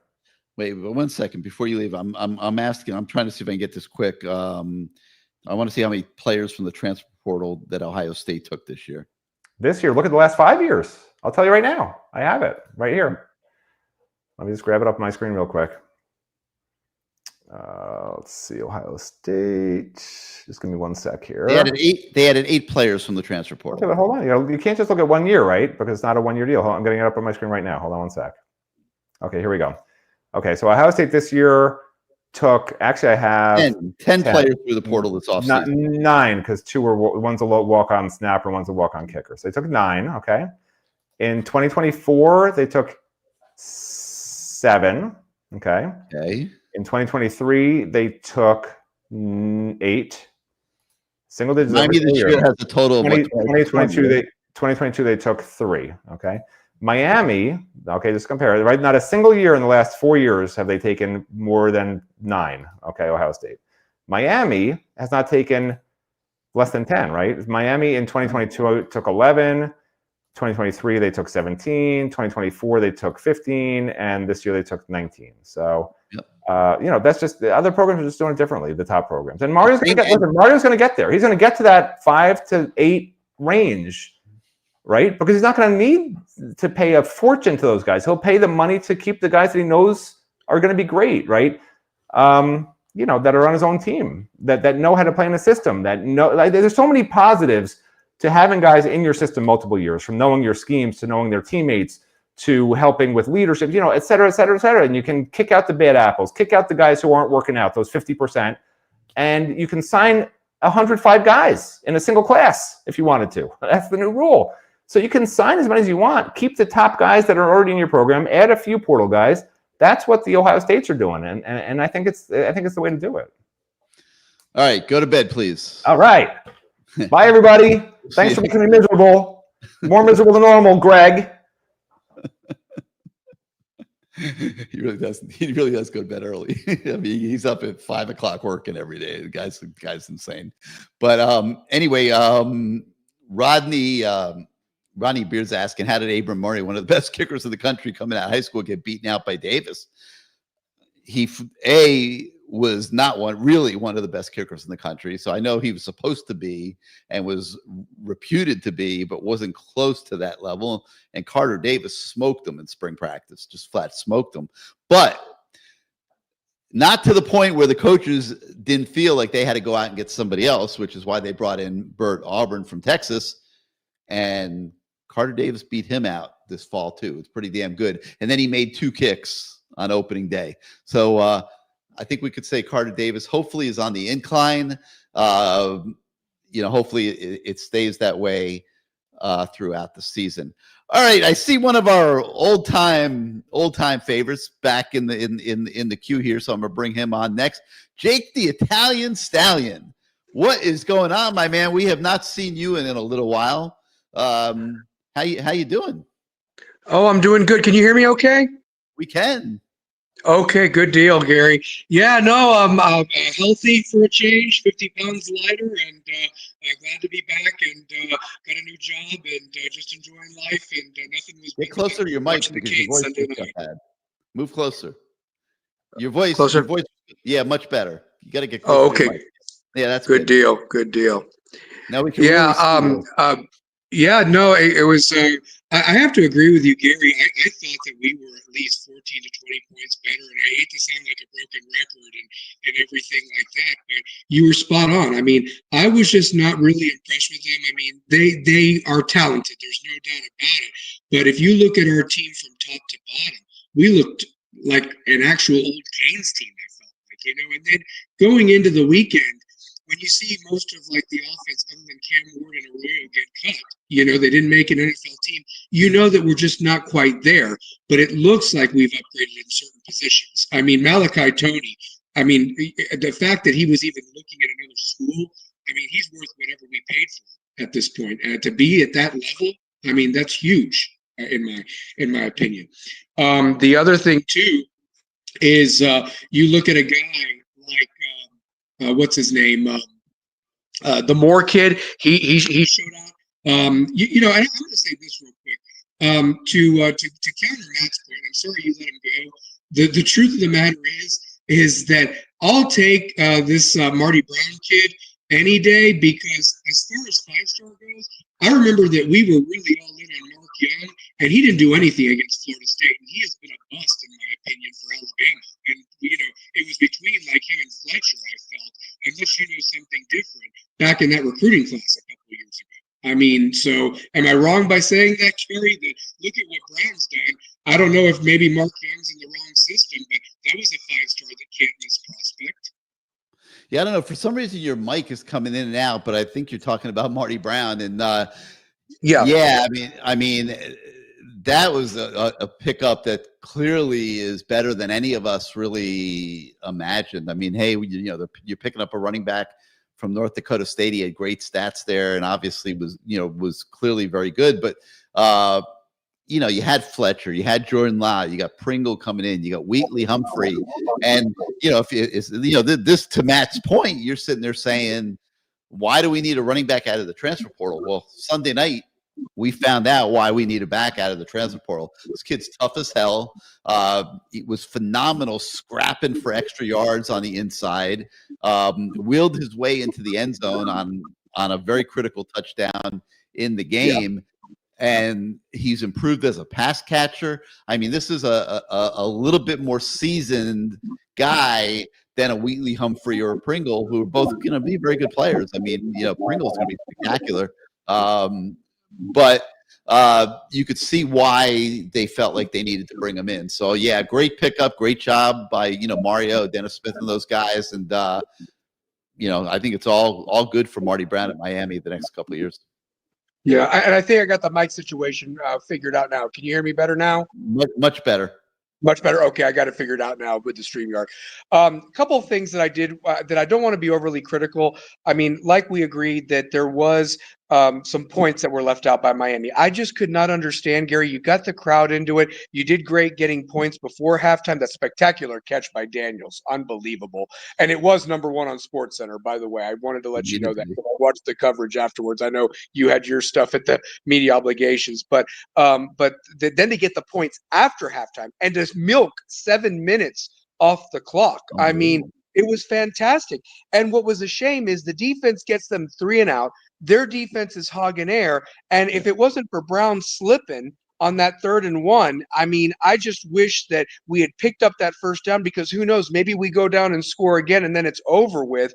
But I was just a little concerned with the conservative play calling. And it's like, you've got them down, just step on their throat. I mean, you don't leave that door even uniquely open. And here's the other thing too, Gary, and I don't want to harp on this too much, but those referees at times, I mean, you can't tell me You can't tell me that if a Miami player hits a guy late, we wouldn't have been flagged for that 15 yards. I'm sorry, but that's just the truth.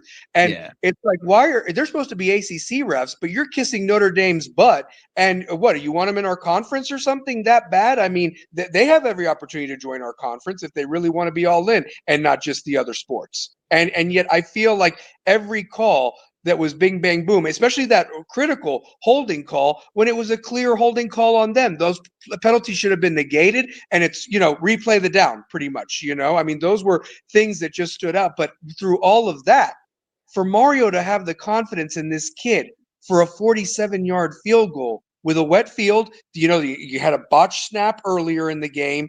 I mean, onions, man, just onions, cojones, whatever you want to call it. But the truth of the matter is, I would have liked to have seen that kick from 27 yards as opposed to 47 yards. Am I wrong? I mean, he's got a huge leg, man. That was putting a lot. That was a lot of pressure on that kid, and man, did he handled it. I mean, I give him a ton of credit, man. Like, his career has not gone the way he wanted it to, or you would draw it up, and somehow he's ended up at Miami, and he's got this opportunity. And you're playing Notre Dame opening night, and that kid stepped up and had the freaking, like you said, cojones to get it done. And man, we got a story on him on the website right now, and it's a good one. And I guess I urge everybody out there listening to go take a look at it. And mad respect for Carter Davis for being up to that moment. He's not going to make every kick this year, okay? It's not happening, but he was ready. He's worked hard, and he's improved his accuracy. And he's earned his way into this position. He beat out two guys, including one that had a couple years of experience in major college football and had made a lot of kicks on college football fields in big games. I mean, played at Texas, and Carter Davis beat him out, man. And that's this is an equal opportunity football program. They don't care what you've done, who you are. You're going to compete, and if you win the job, you're going to be treated fairly, and you're going to get to do it. And he's out there. I hope he keeps having success, because you root for a kid like that. Yeah, absolutely. Just a couple more points, because I know you got to get some other people on. I wish. Yeah, I'm getting emails from guys' wives now. Like, I just got an email from a wife. Would you please put my husband on? Oh my gosh. Well, we'll get him on. No, this is no joke. Like, would you please put him on now? Like, God knows, I'm not even going to try to speculate what she might want him to go do after he's on the show. Like, we are not going to go there. That would be way too much information. But I'm literally getting emails from wives. Get my husband on the air now. Oh my gosh. Well, just real quick, I also want to touch on, was I wrong by saying that Lofton was only targeted 3 times that game? I mean, and he's supposed to be your best player. You got to get him involved in the offense. Am I wrong by saying that, Gary? I mean, I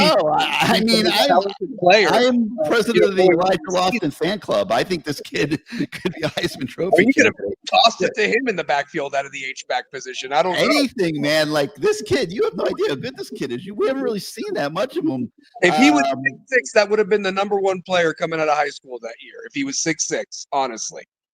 Yeah, I mean, he had 2 targets in the game. One catch for 15 yards and was targeted twice in the game. Oh, so I'm actually giving one more credit. So it wasn't even maybe to him. Maybe he was in the vicinity. I thought it was targeted to him. But so 2 official targets. That's unacceptable for a position that you got to get a guy like that involved, and he's a matchup nightmare. I mean, I'd be shocked if it continues this way. I'm telling you, the kid is too good.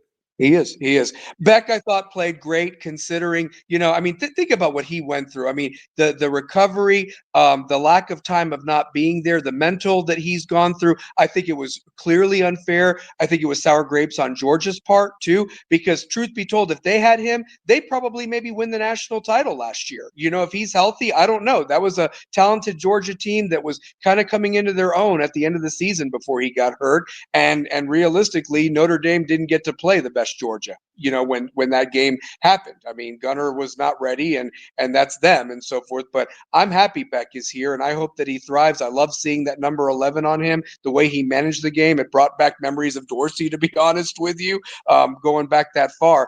But I was very impressed, and I also want to give some credit. And if you, I mean, you've been around this program for so long, I feel that we've gotten such an upgrade at the defensive line position with Coach Lewis. working with the tackles. I just saw a night and day difference. No disrespect to Big Joe. I know Mario brought him on, but like you've mentioned, when you have the type of money you're working with, you can get better coaches, you can get better development, better recruiting. And I think we've checked all the boxes with Lewis. I don't know if you'll know more about that because you deal with recruiting, but I just saw a complete difference with the defensive line with him and Jason Taylor.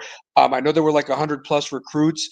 Gary, what have you, if you've already maybe covered it because I came in late, but like what was the reaction of those recruits, and are they planning to get 100 more for the Gator game in 3 weeks? Oh, there's no doubt.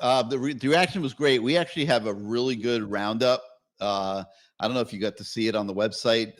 Go back a couple days, and we talked to almost every one of them, and you can get a real good feel for what each individual was thinking after the game. So I urge you to go do that. I can't go through all 100 kids, but we did talk to a lot of them, and it was all obviously positive. It was great experience for them. Yeah. I hope that every kid, honestly, Gary, that wasn't even there, that's maybe committed to other schools like a Derek Cooper, I hope they know what they're kind of getting into and so forth, because they can win here and they will definitely be showcased. And I just think that there's a lot of meat on this bone. I'm excited about this team going forward. The one thing is this: we've never worried about the big games when it comes to Mario's teams. I just hope that the focus is there and that the guys are engaged with these lesser teams in the ACC. That has been my biggest qualm every year. I'm going to harp on it until I'm proven wrong. We should have been in Charlotte last year. It's a tougher road this year, those cold games in November. But realistically, we need to treat every opponent like we're playing them, that they were a top 10 team, and just kick their ass and be better than them. I mean, well, that's next couple of weeks, we got to develop some of these young guys like an Elijah Lofton. But Elijah, if you're watching, you got to block too, okay? Like, that's right. That was not good in the first quarter. And like I said, if I was your coach, I wouldn't have thrown you the ball the rest of the night either. I mean, it was that bad. But anyway, Jake, Gary, thank you so much. Thanks so much, man. Come back next week, okay? Yes, sir. Take care. Yeah, we'll see you then. All right. I'm getting pounded here by, I'm just going to call her Mrs. G. Okay. She wants her guy on the show. So we're going to go there next. It's Jason G, but you got to put your mic on, Jason. You look like you're muted right now. There you go. Hey, there we go. Welcome to the show, man. Your wife's all over me.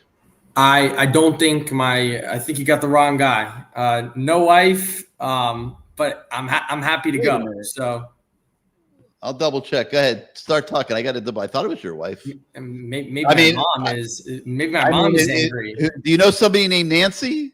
Oh, yeah, that's my mother. Hey, I don't know who she is. Is she? Oh, it's your mom?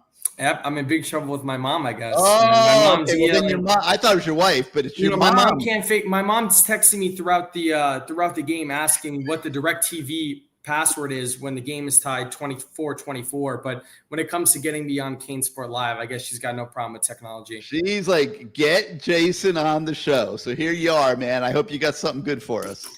I want to start off with just saying that it was such a fresh breath air being at that game and not feeling like, the world was going to crumble. Like in all these other big games that we've had, I've felt like just waiting for them to expose the weakness. Like last year at UF, are they going to test our secondary? This year, I mean, I felt so calm, in control. The guys, they look so promising. They're a deep group. It was just nice sitting there in those seats and just feeling like, wow, these guys have really got it under control. And I thought it wasn't a fake confidence either from these guys. It was real. You could tell that they were not panicked. They were calm. There was a real belief, no turnover chain garbage that we've seen in the past. None of that showy crap. I mean, they believed that they were going to take care of business. They went out there and they did. And that was something that was refreshing to see after all these years of up and down play and not knowing how good we really are. So that was the first thing. I think, I'm listening to all these shows and I'm listening to the criticisms of Mario Cristobal and the play calling. Mario this, Mario that. Let me tell you, this program has not been where it is in a very long time. And that's thanks to Mario Cristobal that we're sitting here today. There's no one else to thank besides him. And I'll criticize the play calling from, let's say, the end of the first drive in the second half all the way up until the let's say the last drive of the game. But I did not mind those 3 runs in the last drive. You have a team, the strength's the defense. The strength is the pass rush. Are you really going to put it out there? I know Matt said on Good Morning CaneSport this morning, you got to trust your $4 million arm. Well, your $4 million arm was hurt during spring. He doesn't have chemistry with the guys. Probably your most talented wide receiver didn't really get a lot of playing time. He doesn't have any chemistry with Beck. I'm talking about JoJo Trader. Elijah Lofton was also banged up during camp. He was a little bit of a no-show last night.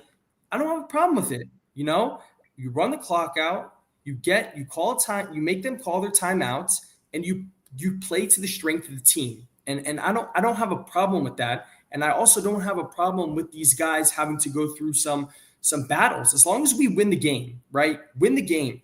But if you have to go through some hard stuff throughout the season, great. Awesome, right? It's going to make us better when we're in this position again.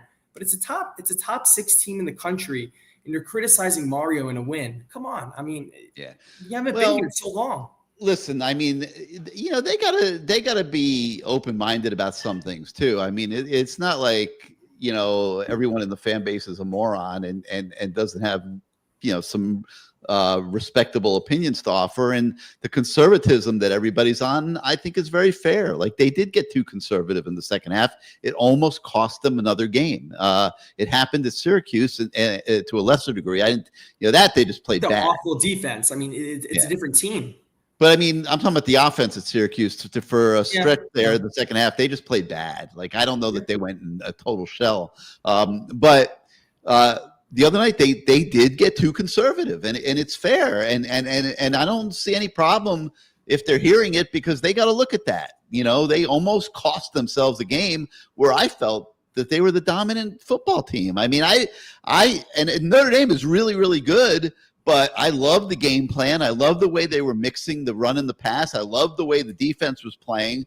But it doesn't mean that the defense is never going to make a mistake or never have a coverage bust or not defend the quarterback draw well enough or whatever. These are kids playing against kids, okay? Stuff is going to happen. And you got to stay aggressive, not reckless. I'm not talking about reckless. But you got to stay aggressive. You got to have plays that you can get into where you're not exposing the ball to turnovers the best that you can. I mean, like Shannon Dawson said Monday, no pass play is totally safe. That's true. A ball can get batted. You can get strip sacks. I mean, there's a lot of things that can happen when you're throwing the ball. And I get it. Like, they didn't want to give up a turnover that was going to turn the momentum of the game. But what ended up happening was they turned the momentum of the game with their conservatism, and they ended up getting caught with 3 minutes left. And man, I'm watching that. I was never panicking that they weren't going to win. I really felt like Miami was a better football team than Notre Dame, and they were going to find a way to move it down the field, and they did. And they threw the ball a few times on that drive. And, I was kind of surprised they were playing for the field goal. I understood the explanation that we heard about it on Monday and why Shannon Dawson said he was doing it. I thought that was a little bit risky, but hey, Carter Davis came through for them and nailed the kick, and everyone lives happily ever after. And a couple weeks from now, when they play South Florida in Florida, nobody's going to care less about how that game against Notre Dame played out. Yeah, no, I agree. And, it's funny. I can't believe no one has mentioned special teams throughout this entire call. And, quite frankly, Gary, I thought the special teams on Sunday night was a joke. And I'm not talking about just the muff snap or the hold that didn't go well, even though when I saw that hold happen, I got flashbacks to the Al Golden era when we tied FSU at home. And, all we needed was the extra point to tie the game up. We thought we were going to tie the game up. And, they don't block on the extra point. All of a sudden, FSU gets in, they block it. I was having flashbacks at Hard Rock to that moment. But I'm not even talking about that play specifically. I thought our punting, our punt return was beyond atrocious. We played this prevent defense. could have been 4th and 8, and we're sitting there in a real defensive setup, so scared for a fake punt. You put a true freshman out there, and I understand he's a baller. Malachi Tony balled out, whatever. I mean, he did his thing. But even you said last week, like, you know, it may take him a quarter. He may drop a pass. You put him back there returning punts with 8 Notre Dame players running at you, not one Miami player. He caught one at the 5-yard line. And that was the first one. That was the first one. But there's no Miami players back there. What if he muffs a punt, Gary? That's not just going to be a turnover. It's going to be a touchdown. You're literally 1 on 8. 1 on 8. I don't know what they were thinking. And, you know, the field position too, right? In a defensive struggle like that, you're going to give up 15 yards of field position by just not really rushing the punter. First off, he had all day to kick, which gives them time to get downfield, and then also not blocking on the return. I mean, it wasn't an execution issue. It was a coaching issue. I don't know what we were so afraid of with the fake punt that we were letting that happen. I mean, you don't see one team in the NFL doing that for a reason. It's because you watch out for the fake while you're, you know, in your correct punt coverage. It was just bizarre. Yeah, I mean, he's that good though, man. They call him Baby Jesus for a reason, and they believe in him, so they had no problem putting him out there. He's going to take on 11 guys if he doesn't have to fair catch it. I mean, it's crazy. Well, he's probably fair catching it. Hester. Yeah, in that situation, he's probably fair catching, you know, by design. But you know, he made one mistake. He shouldn't have fielded that ball inside the 10. You know, better than muffing it. Yeah. All right, Jason, you got anything else? Yeah, one last thing. You know, I think you're making mom proud. Yeah, mom's gonna get a yelling at after this, but it's okay. Nah, she's totally good. I know, I'm kidding. Nancy, you can email me anytime you want. Tell her to subscribe. I mean, she's probably please subscribe. Please, CaneSport.com, CaneSport.com. We need you, Nancy. Join our site. Exactly. Last thing I want to say, you know, obviously, the key players on this team, Carson Beck, Bain, Messidor, but I truly feel like this team is going as far as JoJo and Elijah Lofton can take them. Matt said the receivers were amazing. I did not feel like the receivers were amazing. They clearly had a game plan. They wanted to use their speedy, shifty, smaller receiver against Notre Dame's physical, bigger DBs. It was a great game plan. It worked. I don't see this team winning 11 games. You know, maybe they can go 10-2, but they have a tougher schedule than anyone anticipated ahead of them, with FSU being good. USF had a weird win. UF looks good. They need JoJo and Elijah Lofton to be as good as Malachi Tony was. I totally agree with you. Every big game. It is, or this offense will not be dynamic enough. And you're going to have everyone calling in on the show complaining about how Mario only runs it up the middle. But the problem is really going to be the outside guys aren't dynamic enough. And it's, you know, everyone's crowding the box because of it. You need those guys. And I hope that JoJo, you know, I'm hearing elsewhere that it's a pecking order thing and maybe it's chemistry with Beck. I really hope that JoJo gets his snaps by the time the UF. He will. He will. I mean, Gary, on his 2 go routes, he beat his defender. One of them, it was a harder throw. You had the safety over the top. Beck put it in a place where maybe only JoJo could make a play fine. But on the other one, Beck did not put enough velocity on that ball to give JoJo a chance to give him space in the back of the end zone and, you know, lead him enough so that JoJo, he had a half step on the guy. Instead, he put a little too much air on it, and, you know, the guy was able to make a play. But you need JoJo and Lofton, or this team is going to seriously struggle on offense, especially once you have film on Malachi Tony. Good. They're going to have to do a lot of things. They've got to start throwing the ball to the backs. I mean, they were just scratching the surface the other night. I think they have so much growth offensively. It's not silly, and even silly, and I think they will grow. And I think now they got 2 weeks here to start integrating more of these guys. That was a high pressure game on Sunday night, so let's, you know, I think you got to give them a little bit of a pass. You know, they tightened the rotations. They went with the guys they knew were ready for a game like that. You know, but they do in the next couple weeks before they get to Florida need to get more guys integrated into the offense. Totally agree. All right, Jason. Good job, man. Thank you. Good job. You made mom proud. We'll see you. Come back next week. Yep.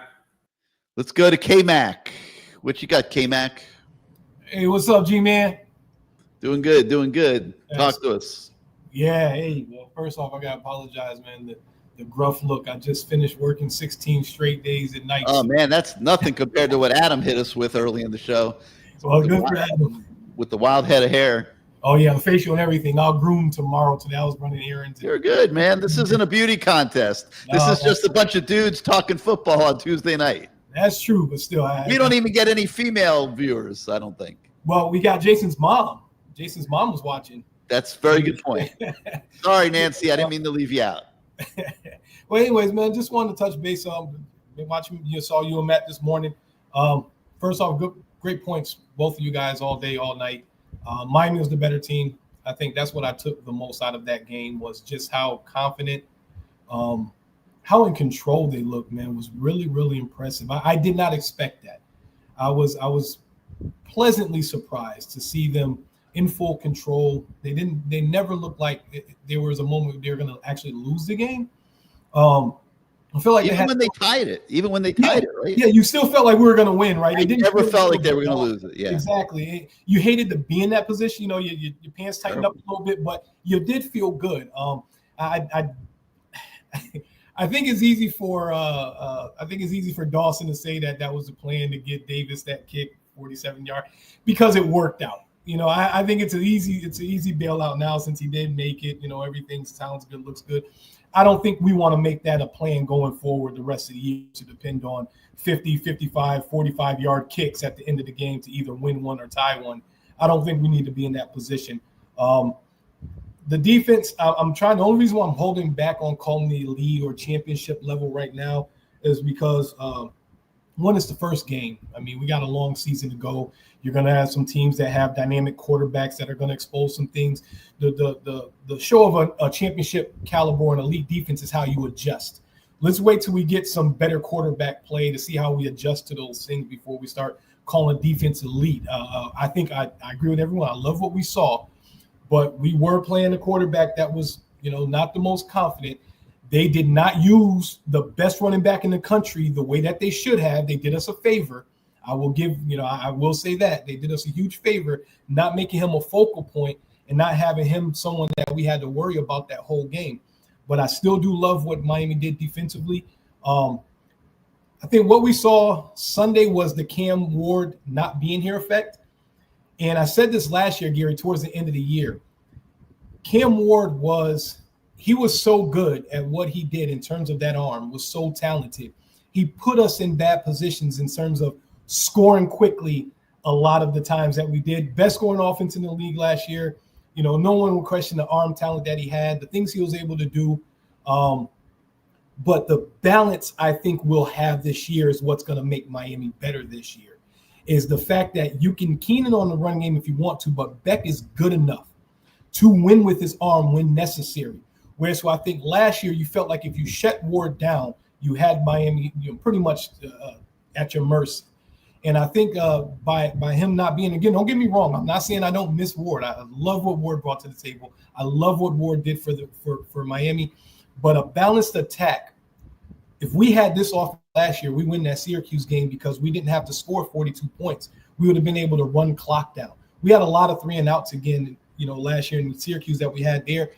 To me, that's the key, man. We got to sustain drives. You don't have to score every damn drive. But you got to hold the ball for 5 to 7 minutes, man, and let your defense get its proper rest. So when it goes out there, they're at their best. They're at, they've rested well. They can give you the best effort that they can give you. But when you have 4 straight 3 and outs, to me, that's why we saw some of the kink in the armor. That's why you saw maybe the breakdown.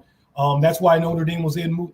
You get tired, man. You're asking these guys to go out there and push up against 300-pound offensive linemen down after down, minute after minute for 6, 7, 8 plays on the defensive side, and then our offense is going out stinking it up for a minute and a half. You got to give them rest. And for me, that's what Dawson needs to understand. We don't need you to score every damn drive. But sure enough, you got to sustain. You got to get a couple first downs. Change the field position. Stay aggressive. Absolutely. And that too. I mean, within the aggressiveness, you can find those first downs and we can score great. But at least give the defense some time to rest. don't go out there stinking it up. I don't have a problem with the 3 runs in a row either. I agree with Jason what he said. My only issue is it's coming off of when you had, a couple back-to-back 3 and outs. You might want to change it up a little bit and catch him off guard. You see their crowd in the box. Come on, this play action fake. We're talking about Lofton now. He's the perfect guy. What linebacker can stick him one-on-one? You play action fake, you get Lofton the ball. I think it works to perfection. I don't want to see the guys not play Bethune-Cookman. I know you and Matt have a different opinion. I think playing the starters of first quarter, at least giving them some rhythm, let them guys get a little more acclimated. I say take them out. Well, that's what they'll do. Yeah, and that's the right thing to do. I don't think sitting them out of the game is going to benefit, those guys. You got to get your timing down. Get those second and third teamers guys in there immediately because you don't know you're going to need them. Hopefully USF doesn't give us as big a fight as, I think you want them to give us a little bit of challenge. I'm not sure if I do. I would love back-to-back games where you can get some of the second and third stringers in there. And Mario, the last part I'm bring up is about Mario. I think I'm on board with Jason. I just think we need to stop. Outside of Nick Saban is the only other coach that could have came in and demanded what they asked for and got it other than Mario. Mario has Miami relevant, okay? Yes, we don't have the championship. Yes, we haven't seen, we haven't won the ACC championship. But back-to-back years, we opened up the season top 10. We opened up the season with big games with Notre Dame and Florida. We got Florida again coming up. We win those games. He has people talking about Miami. He has recruits talking about Miami. He has reporters and TV stations talking about. If he phases out, we get it. The hope is one day he figures it out and says, I have to do something different. Whatever we're doing in the beginning and middle of the year does not work at the end. We got to find something. But damn it, I will take his Septembers, his Octobers, in every year. And hopefully one day we get over the hump in that December and we move on. This year's got to be. I hope this is the year. But damn it, Mario is the man. There is not a better prepared coach. There is not a more hardworking coach in the planet than Mario Cristobal is at Miami. And for people to complain, I always say be careful what you ask for, because you may just get it. You don't want Mario to fail at this job. Exactly. I get it. I know there's things that happen that are frustrating, but you don't want Miami to have to start over again. Trust me. Trust me on that. This job is too big of a beast. It's just it's crazy. And he has control of it. He performs. He has it all under control. Yes, you don't want to start over. Absolutely. He has this place rocking and rolling. He has everybody firing all cylinders as one cohesive team. From the administration on down, all the way down. 100%. So people can complain all they want, but there is not another coach on the planet other than Saban that I would say could replace Mario in the job that he has done. You cannot get anyone else that can do the things Mario does, from the administration down to. I agree, man. Look at Alabama after Saban left. They're not the same. Absolutely. And that's what I'm saying. Guys can complain all they want. Stop. Mario's a great coach. I hope he's here until he leaves. As long as he can maintain what he's doing, we're not going to get better, especially the budget that we had that he's incorporated. Who's to say what the next guy's going to be able to do? We don't know.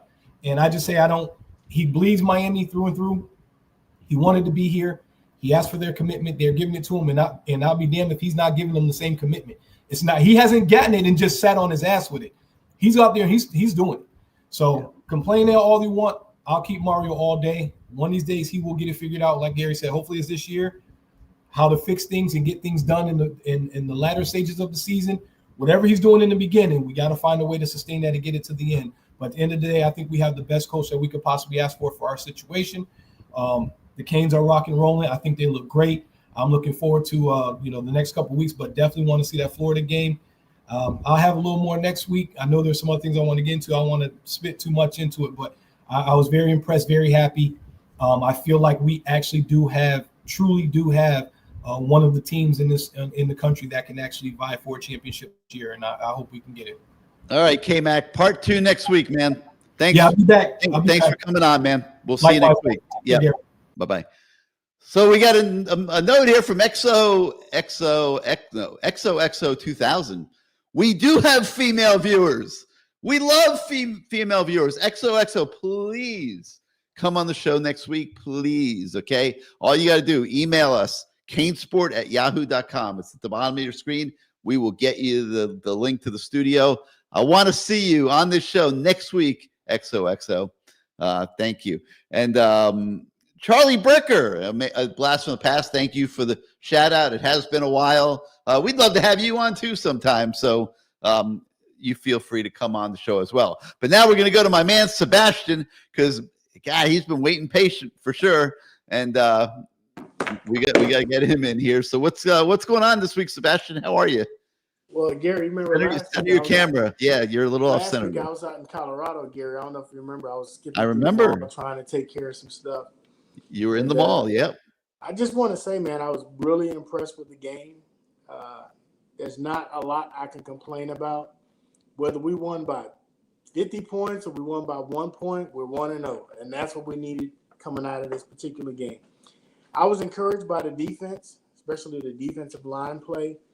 But for them to be able to sustain that throughout the year, I think we need to get a little bit more depth on that side, especially if it's going to be a long season, because we're kind of thin in that area. And I think that's what separates us from some of the other big boy teams is they're right there in the trenches. How encouraging it was to be able to know we have a field goal kicker that can kick it about 50 yards. Oh, and he can go 60. He can go 60, but it changes the calculus in regards of, not having to go for it so much on fourth down, taking the field goals that you need. I think we kind of threw the Georgia Tech game away because we just didn't kick field goals. If we'd have kicked field goals, we would have been there. They'll still go for it on fourth down. I wrote a column about this before the season. I think they'll go for it on fourth down a lot. I think last night, I'm trying to look at the stats, I think they just did it once. But we'll see Mario go for it plenty on fourth down, I think. I'll tell you, the character of the team is when I saw JoJo Trader come in there and make some crazy blocks, even though he wasn't, a threat catching the ball, he still was able to impact the game. And I know Shannon Dawson talked about that. And when you start seeing things like that, that's the game within a game, where you start seeing the team that really becomes successful. It's the game within a game while they're doing the little things right, because all those little things kind of add up to go from there. Can you talk to me about Jordan Lau, and do we expect to see him against Bethune-Cookman? He's going to be fine. I think he practiced today. Okay. He's fine. He wasn't hurt bad. They just, he got a little nicked up, I think, his ankle, and they put Marty Brown in, and he was playing so well. So why push it with Jordan? Let his ankle get better. Yeah. And they just rode with Marty. I thought it was a great decision. Marty really was ready to go and stepped in there and did great. Yeah. How are we looking at the backup quarterback position? Because I don't think Carson Beck really needs to play more than maybe a quarter, hopefully. Quarter or 2 quarters. Yeah. And then how does that listen? look? Emory went, I think, 11 for 12 in this game last year. Emory is much better. I'll be honest; he's still not as consistent as I would like to see him be. There's not a throw that Carson Beck makes that Emory Williams can't make. I mean, Emory Williams is right there physically, and he's improved his athleticism, and he runs much better than he ever has. And he will be a force in the competition next spring, regardless of who they bring in the portal to compete against them, because I do think they will get the best player they can get in the portal to come in and compete. But I hope he gets out there this week and starts to show it. I really do. I mean, the big thing with Emory is consistency to me. He still has bad plays, which, he shouldn't have as many probably as he has. He just needs to get more consistent. Okay. On the recruiting front, if you had to tell me right now, give me 3 players that are just must-gets. I'll tell you my 3, which I think is Cooper, Johnson, and probably maybe that Noah Wilson. Those are probably my 3. Or even the safety that's committed to Oregon right now that's from Florida. Those are my 3 players I think that are must-get. But if you had 3, what would be your 3, Gary? Well, Cooper for sure would be one of them. I haven't really honed in on who I would say the other 2 must-gets are. They're still recruiting a lot of really good players. I don't really have one or two that I would pick out. I think they're close to getting a commitment from that 2027 receiver at Northwestern, who's going to be a huge pickup. I think that one's should be coming soon. I think they're close to getting a 28 commit too here in the near future. But they're just kind of sitting back right now with 26 kids. I think they want to let it get to December. And then some of these kids that might be committed elsewhere, I think they'll shoot their best shot in early December and see what they can do. And then from there, they'll branch out. And of course, they'll have the portal as well. So, I mean, they have a lot of commitments right now. So there's no insane sense of urgency to just start, grabbing guys. I mean, I don't know that we'll see a lot of movement in the 26 class until after the season.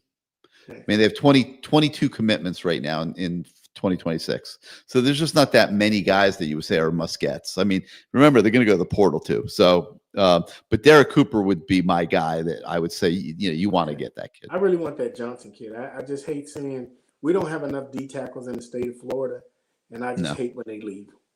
I really kind of hate when they leave. I saw Bryce Fitzgerald play in the game. He's doing great, man.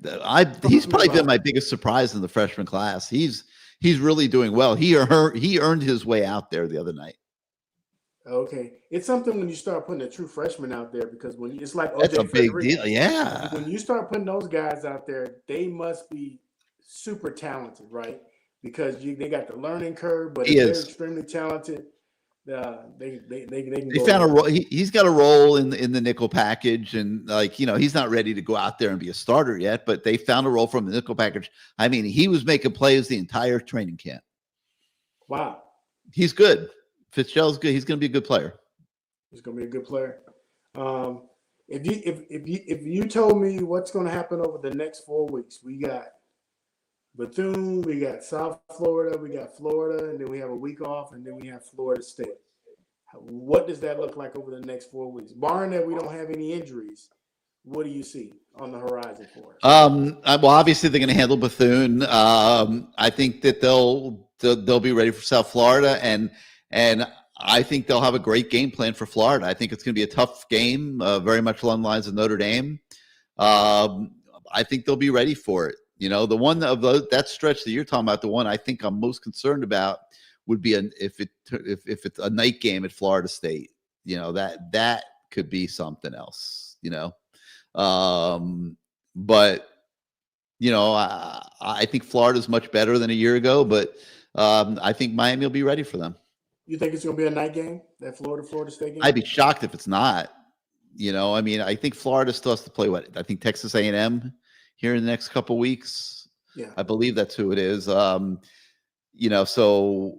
I don't know how TV would feel about it if they take a loss. But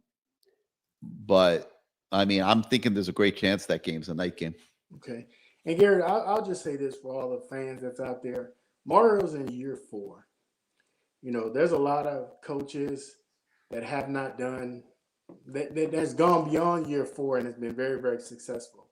I mean, he's still building his program. I mean, I think he's the majority of the kids that's on the roster are his kids or through the transfer portal. I would love to see us get to the college football playoffs. I'd love to see us win the ACC championship game.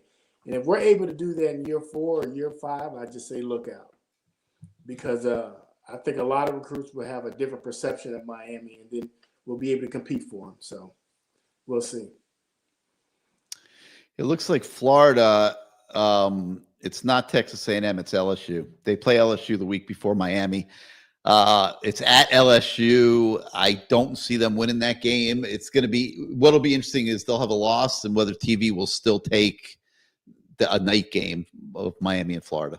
Well, what I don't want us to see is, regardless of how that game turned out, I don't want us to underestimate Florida, because a win against Miami in Miami can kind of turn their season around, because they have a tough SEC slate.